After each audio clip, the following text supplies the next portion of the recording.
Venerdì la Finlandia ha approvato una legge che consente alle guardie di frontiera di respingere i migranti che tentano di entrare dalla Russia.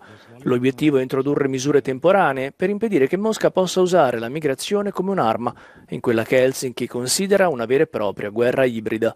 La nuova legge resterà in vigore almeno per il prossimo anno.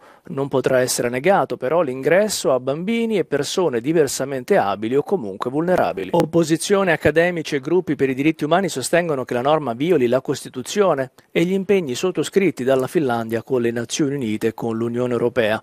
Michael O'Flaherty, commissario per i diritti umani al Consiglio d'Europa, aveva già espresso preoccupazioni per il progetto di legge.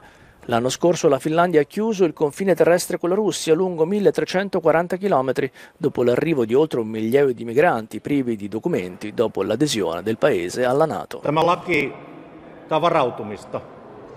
Varautumista siihen tilanteeseen, että Suomi joutuisi tulevaisuudessa jälleen hybridivaikuttamisen kohteeksi välineellistetyn turvapaikanhaun siirtolaisuuden myötä. Toivon, että tätä lakia ei koskaan tarvitsisi käyttää, mutta me olemme varautuneet ja me tehtiin se tänään yhdessä täällä.